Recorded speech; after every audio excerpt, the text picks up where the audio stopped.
반갑습니다.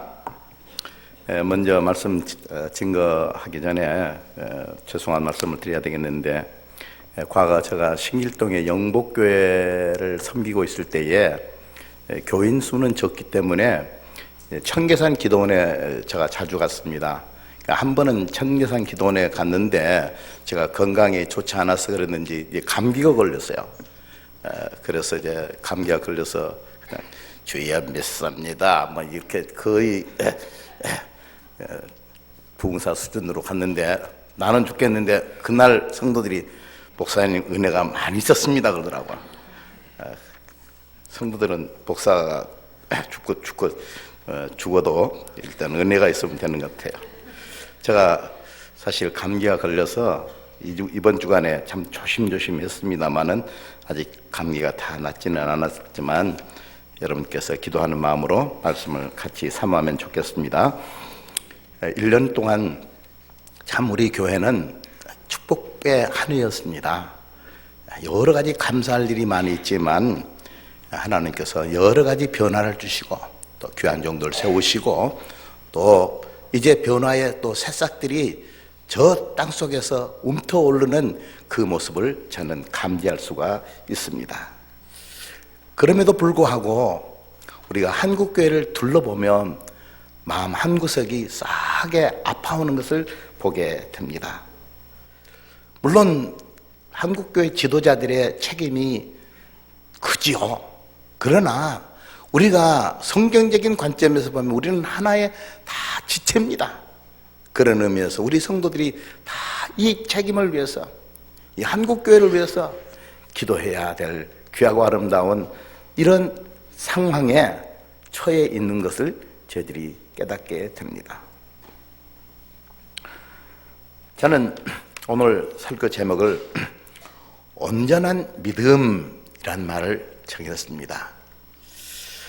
제가 신학교 다닐 때에 영락교회에 고 한경림 목사님 설교를 자주 들으러 가지는 않았습니다만은 가끔 가서 들으면 그 목사님 하시는 말씀 가운데 온전한 믿음의 사람이 됩시다, 온전한 신앙의 길로 갑시다 하는 그런 아주 따뜻한 말, 그리고 간절한 마음의 그 말씀에 제가 감동을 받았습니다. 그래서 온전한이라는 말이 나오면은 우리 한경림 목사님이 생각이 납니다.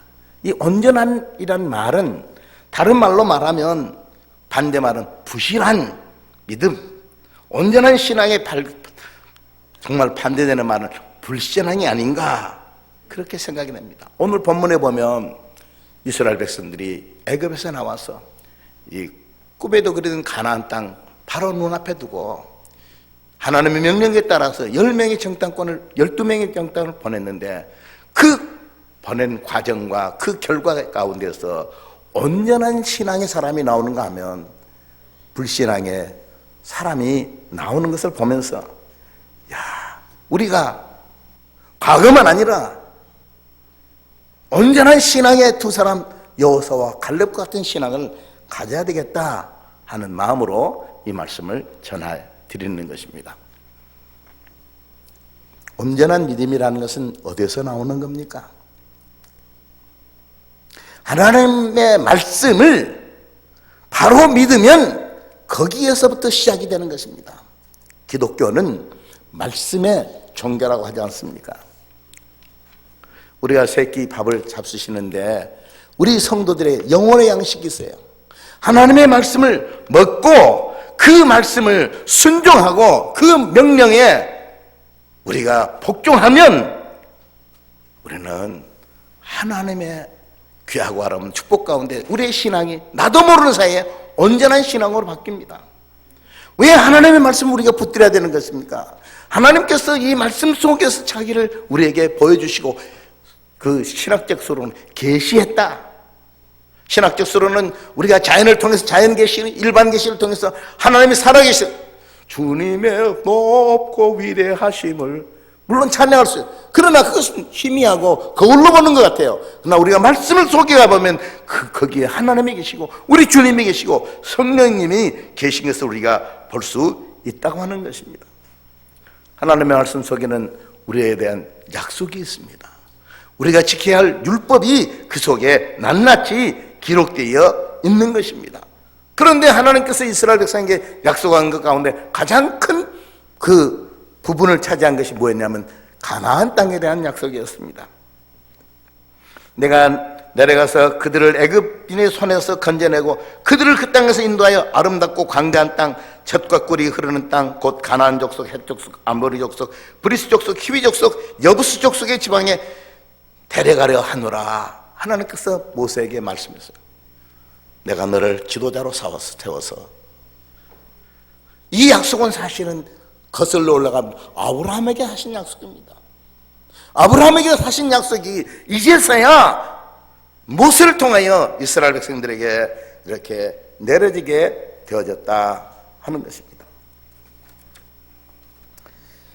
각 지파 12지파가 있는데 그 지파에서 한 사람씩 이제 그 리더를 세웁니다. 지휘관을 세워요.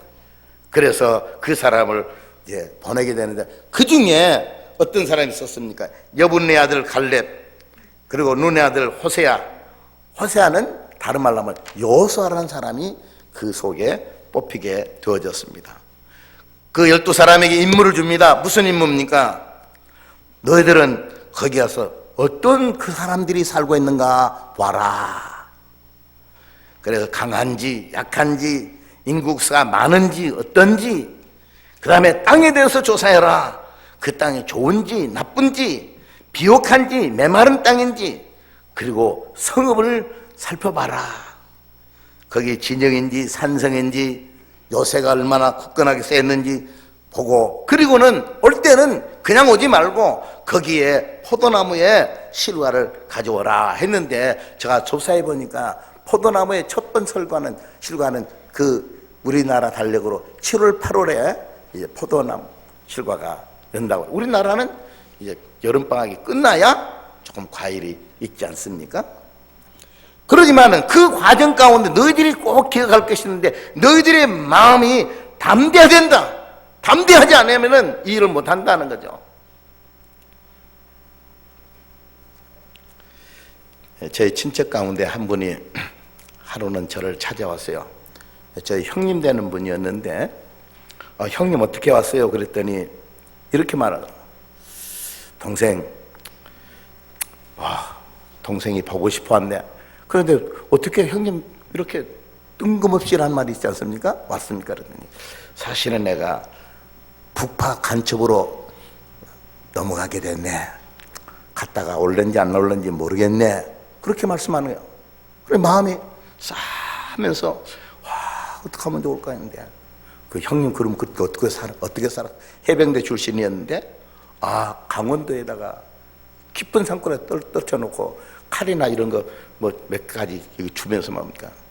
뭐 라면 뭐 이런 것도 없이 뭡니까? 그냥 몇 달 거기서 살아라는 거예요. 그래서 형님 어떻게 살았어요? 뱀 잡아먹고 살았대요. 제일 좋은 거죠. 약초캐 먹고 살았대요.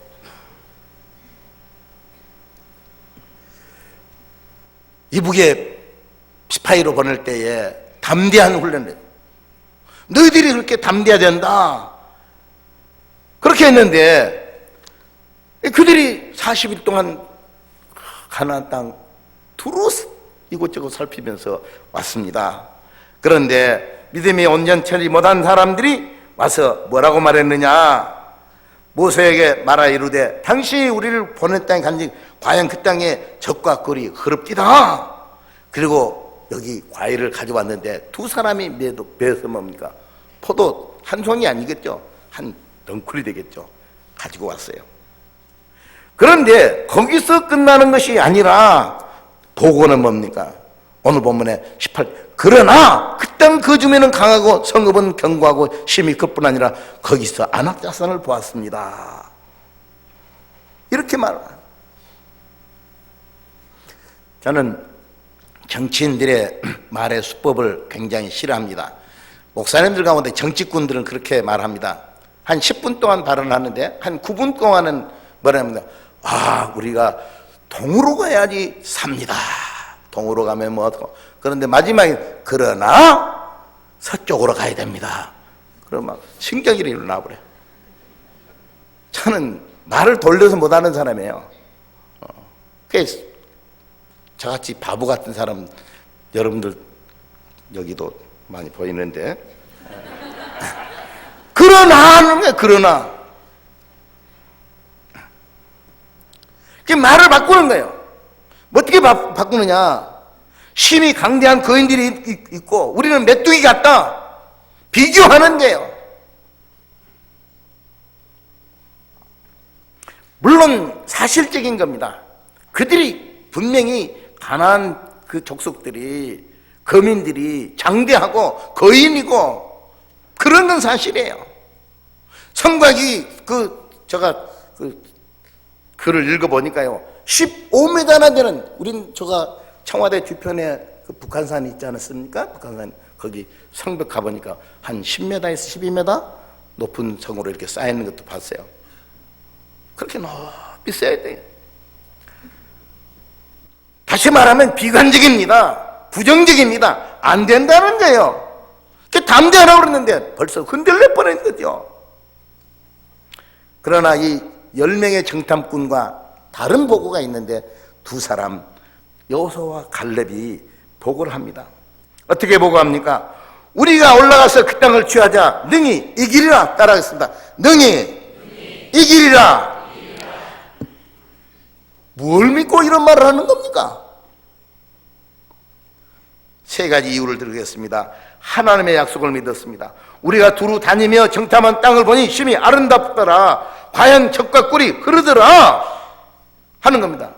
첫 번째 사람과 다른 게 없어요. 두 번째는 뭡니까? 여호와께서 우리를 기뻐하시면 우리는 그 땅으로 인도하여 들이시고 그 땅을 우리에게 주시리라. 우리 민수기 14장 18절 우리 한 마음으로 한번 읽어봅시다. 시작.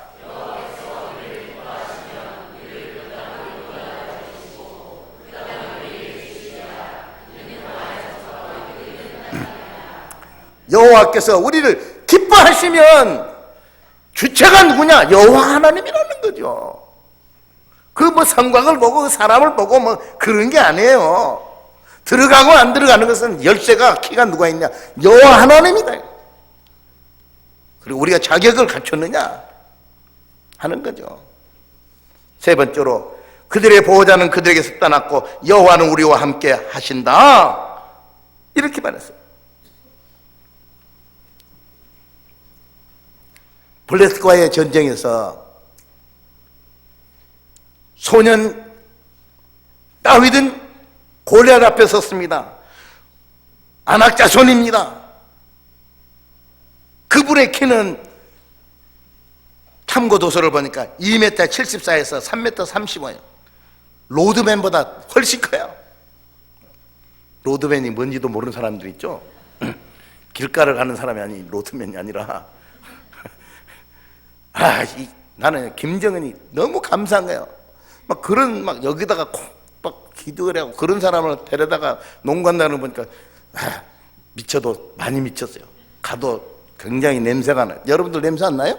나는 여기 있어도 평양에 사는 사람 냄새가 나는데 죽을 냄새가 나는 거야. 또 여기 또 디북에 시파이가 원난 물맷돌 하나로 물리쳤어요. 그러니까 10명의 사람들은 정탐꾼은 우리는 메뚜기 같다 하는데 이 사람의 눈은 그대로 보니까 우리는 그들이 있는 우리의 먹이라. 개혁성경 옛날 판으로 우리의 밥이다. 요사이 성경으로 번역하면 신라면이다. 롯데하고 제가 친해요. 요사이는 유엔진 진라면 또 선전하대. 이제 가다가 뭐 계속 라면 이야기 나올 것 같으네. 전쟁의 승리는 여호와께 있다는 거죠. 여호와는 우리와 함께 하신다. 능히 이기리라. 그런 신앙을 가지고 있어요. 서로 다른 정탐꾼의 보고가 있게 됐는데 10명의 정탐꾼이 먼저 보고를 했는 것 같아요. 이 보고를 하니까 들어보니까 백성들이 막 간담이 서늘하면서 낙담에 따랐어요. 거기서 끝난 거 아닙니다. 지도자 모세와 아론을 원망했습니다. 지도자 모세와 아론을 누가 세워줬습니까? 자기가 뭐 지도자 되겠다고 그랬습니까? 하나님이 세워준 거예요. 하나님의 사자예요. 원망하고 비난하게 되었습니다. 세상 기관도 그러지만 교회 안에서도요, 가끔 성도들을 낙심케 하는 사람이 있어요.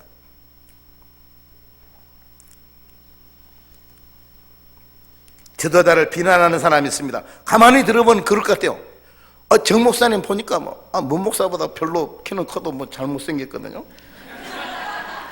그러니까 그건 뭔가 좀 그런단 말이야.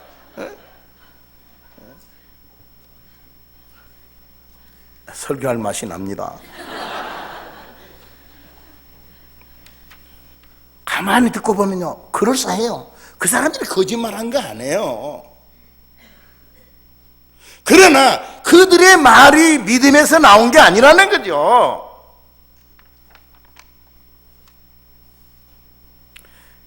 적당꾼은 직접 자신들이 나서지 않습니다. 백성들을 나서게 만드는 겁니다. 하나님을 원망하게 하는 것입니다. 그러면서 거기서 그치는 것이 아니에요. 그 행동으로 나타나는데, 애굽으로 돌아가자. 광야에서 죽었으면 좋았을 뻔했다. 여기서 우리 하나 생각할 수 있는 것은, 성경에서 애굽은요, 우리가 마귀 사탄의 권세에 노예 생활했던 것을 말하는 때 애굽, 광야는 우리 성도의 현재 삶을 하는 가나안, 하나님의 영광의 나라를 의미하는 거거든요. 과거로 돌아가자는 거예요. 죄악 세상으로 돌아가자는 이야기입니다.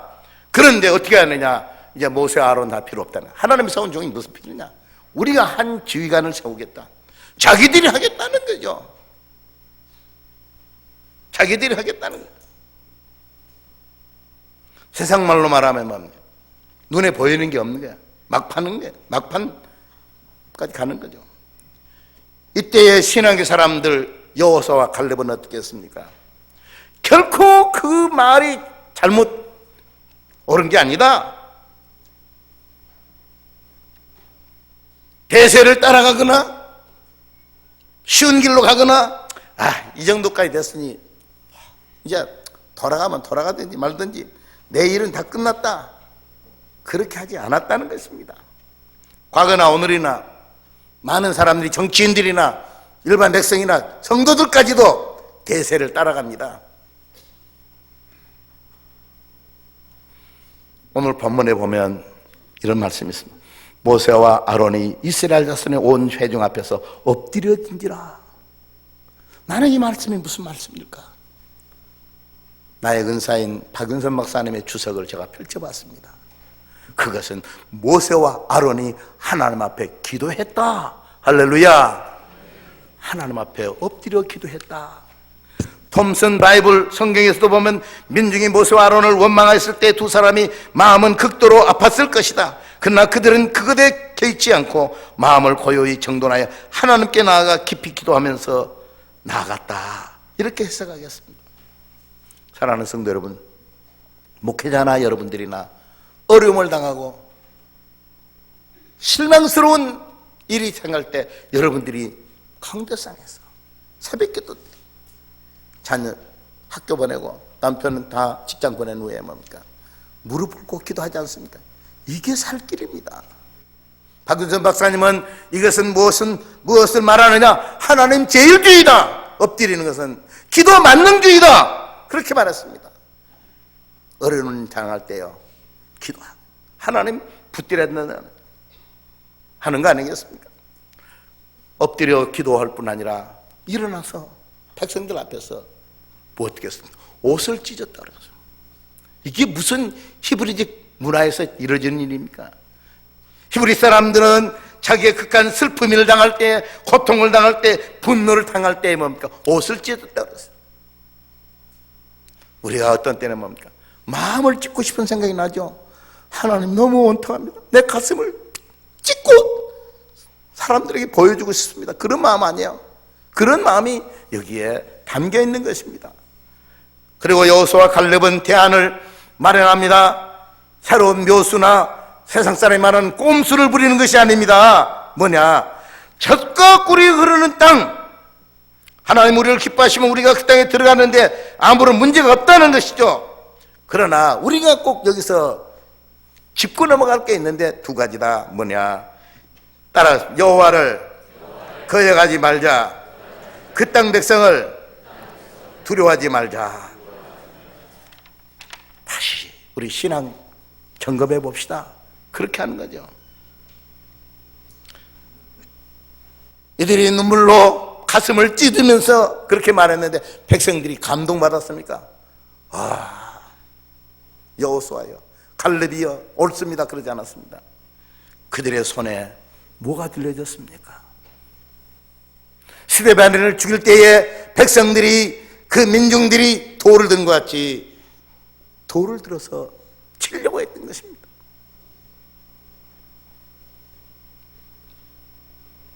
너희가 그리스도의 이름으로 지옥을 당하면 복 있는 자로다. 영광의 영 곧 하나님의 영이 너희 위에 계심이라. 할렐루야. 그 말이 그대로 이루어졌습니다. 오늘 본문에 보면 그때 여호와의 영광이 회막에서 이스라엘 모든 자손에게 나타나시니라. 이스라엘 백성들의 회중의 손에 있는 돌덩이를 판사가, 검사가, 돈이, 권력이 막아줄 수 없었다는 것입니다. 그들의 손에 돌을 놓게 한 것은 뭐냐? 하나님의 영광이 여호수아와 갈렙 위에 임하게 되었습니다. 할렐루야. 여러분, 머리털 하나까지도 상함이 없도록 하는 것은 하나님의 영광입니다. 하나님이 불과 구름 기둥으로 감싸주시면 누가 칠 수가 있겠습니까? 누가 해할 수 있겠습니까? 이런 신앙이 있으니까 여호수아 갈렙의 신앙이 아름답다 하는 것이 아닙니까? 40일간 가나안 정탐을 한 후에 어떤 결과가 나타났습니까? 크게는 두 가지 결과가 나타났는데, 첫째는 하나님의 진노가 나타났습니다.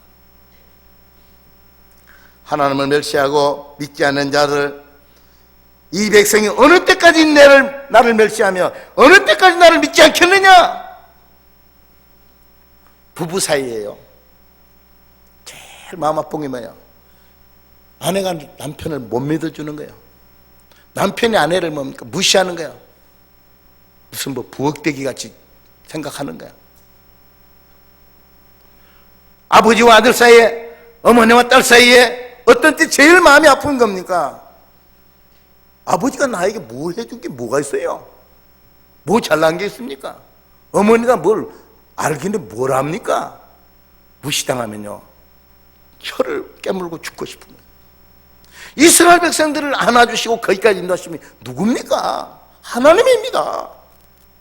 근데 하나님을 무시하는 거예요. 하나님을 비판하는 겁니다. 그 사이에 하나님께서, 여호와 하나님께서 얼마나 많은 이적으로 이스라엘 백성들을 인도해 오신 것입니까? 하나님의 한없는 사랑, 넘치는 은혜, 보답하기는커녕 배반했습니다. 거부했습니다. 하나님이 그래도 참고 계실 줄 알아서 안 해요. 하나님의 진노가 세 가지로 나타났습니다. 첫 번째는 이스라엘 백성들 전염병을 보내주신다 그랬어요. 14세기 유럽에요, 패스트가 왔어요. 유럽의 인구들이 뭡니까? 엄청나게 죽었어요. 전염병 보내면요, 총 한 방, 총도요, 총알 하나도 매도는지가 몰라도 그 아까워요. 전염병 보면 한순간에 다 죽습니다. 두 번째, 하나님께서 내가 그들의 조상에 맹세한 그 땅을 결단코 보지 못할 것이요 나를 멸시하는 사람은 한 사람도 그것을 보지 못하리라. 무섭지 않습니까? 셋째로는 자녀들까지도 하나님의 징벌이 임했는, 너희의 자녀들도 너희 반역한 죄를 지고 너희의 시체가 광야에서 소멸되기까지 40년을 광야에서 방황하게 하는 자가 되리라. 너희는 그 땅을 정탐한 날수인 40일의 하루를 1년으로 쳐서 그 40년간 너희의 죄악을 담당할지니라. 아버지가 죄를 지었는데 아들이 그 죄를 짊어지고 다니는 거야. 얼마나 불쌍한. 하나님이 진노를 하셨다는 것입니다. 왜 그러느냐? 하나님 멸시하고 하나님 말씀 정정하지 않고 하나님 시험했고 하나님을 반역했다, 그렇게 말씀했습니다. 우리 스크린을 보고 우리 신명기 1장 32절 한번 같이 읽어봅시다. 시작. 누구 하나님? 너희 하나님, 너희 아버지 하나님을 믿지 않아 이렇게 실망시켰다네.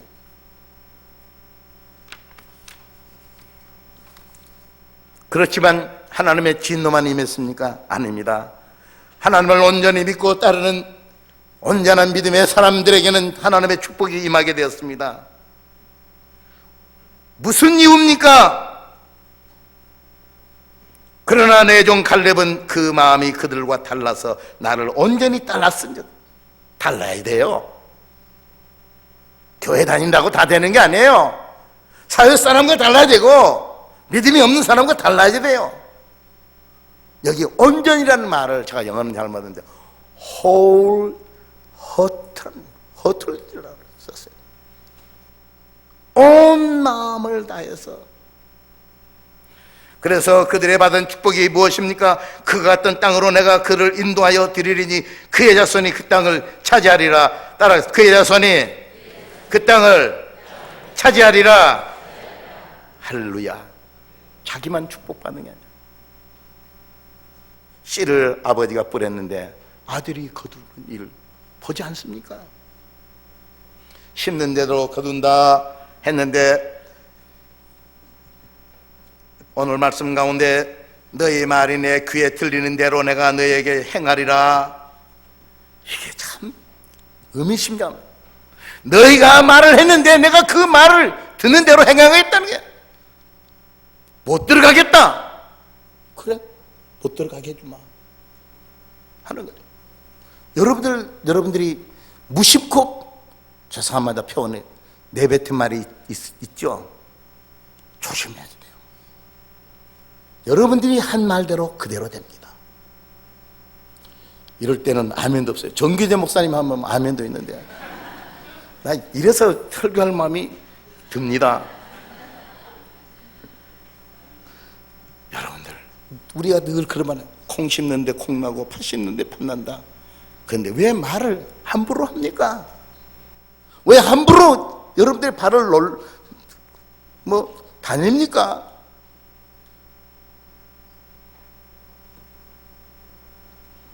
말씀을 맺겠습니다.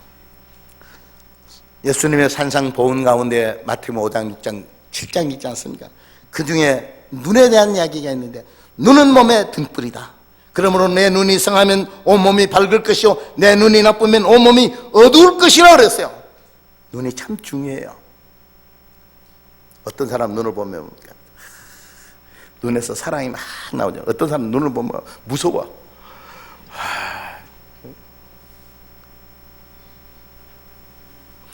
눈에는 세 가지 있다지 않습니까? 육신의 눈이 있죠, 지식의 눈이 있죠. 그런데 우리들에게 있어야 할 눈이 있다면 그건 영의 눈이고 믿음의 눈이 되는 것입니다. 보고 어떻게 판단하느냐? 소위 철학적인 용어로 말하면 우리의 가치관이 뭐냐, 우리의 세계관이 뭐냐.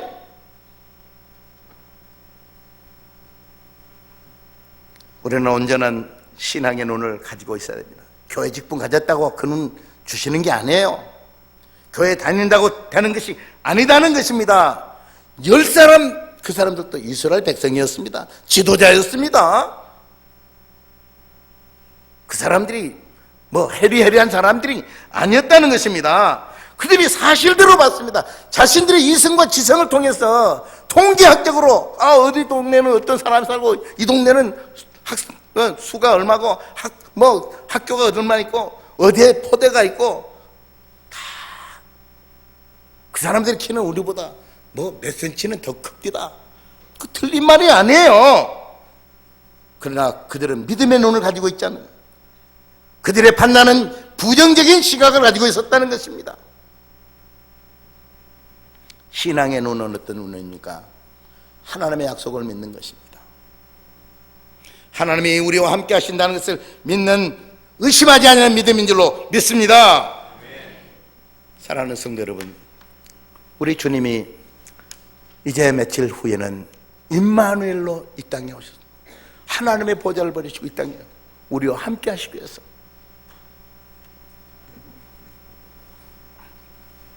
신명기 1장에 보면 너희보다 먼저 가시는 너희 하나님 여호와께서 애굽에서 너희를 위하여 너희 목전에서 모든 일을 행하신 것 같이 이제도 너희를 위하여 싸우실 것이며 광야에서도 너희가 당한 여건이와 사람이 자기 아들을 아는 것 같이 너희 하나님 여호와께서 너희가 걸어온 길에서 너희를 아느사 이곳까지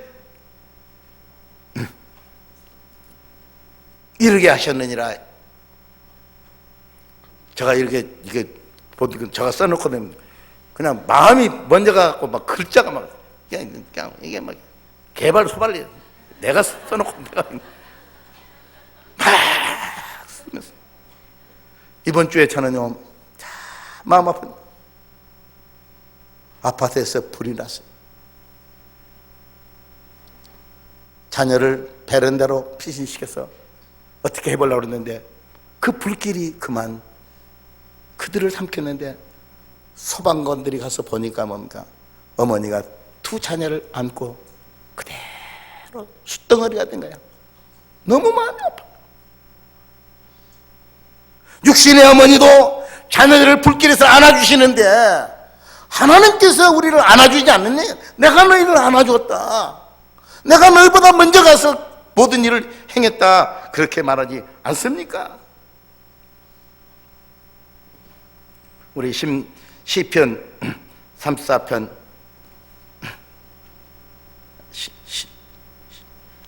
신명기인가? 예. 신비기 예. 그 다음 거 넘겨주세요. 예. 다 같이 한번 읽어봅시다. 11개 한입니다. 죄송합니다. 11개 한인데 시작.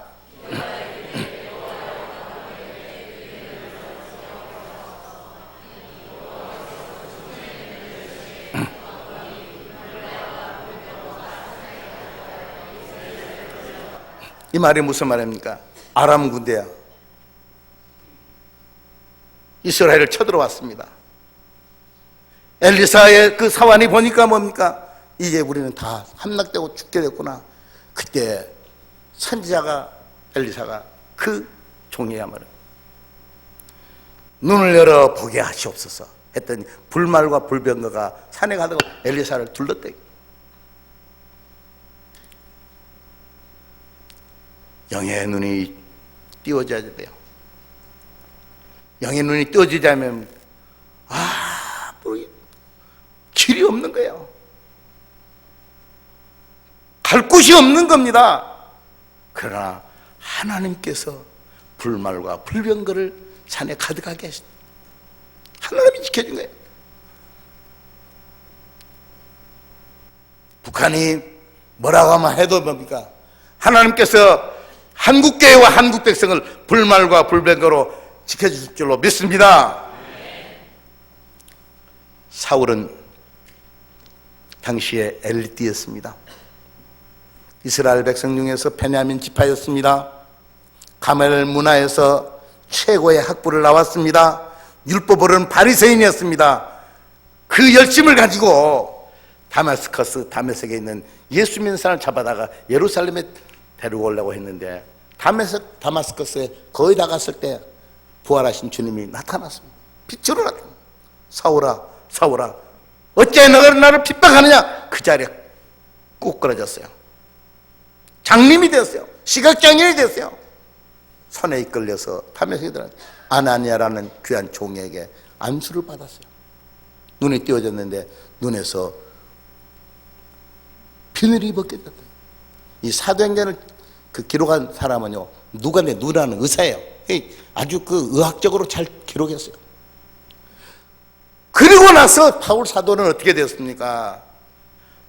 자기가 생각했던 것, 자기가 귀중히 여겼던 것, 그런 것들이 다 배설물같이 여겨졌다라고 빌립보서 3장에서 말하지 않습니까?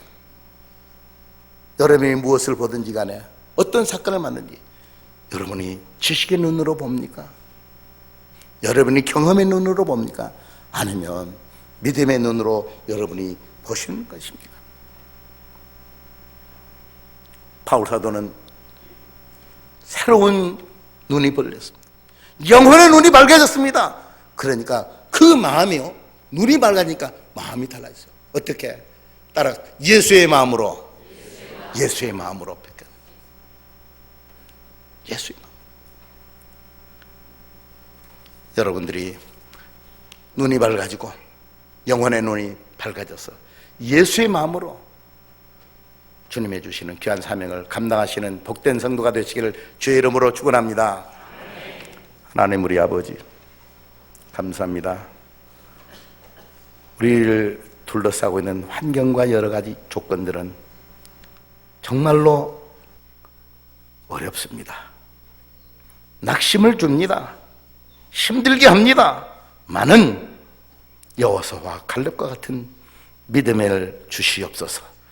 임마누엘의 신앙을 허락하여 주시옵소서. 눈에서 세상적인 것들이 다 벗겨지게 하시고 영의 눈을 바로 떠서 스데반처럼 하늘 보좌를 바라볼 수 있는 귀한 성도들 되게 하여 주시옵소서. 하나님께서 우리 교회에 주시는 놀라운 미래의 영광스러운 그 계획을 바라보게 하여 주시옵소서. 예수 그리스도의 존귀하신 이름 받들어 감사 기도드렸습니다. 아멘.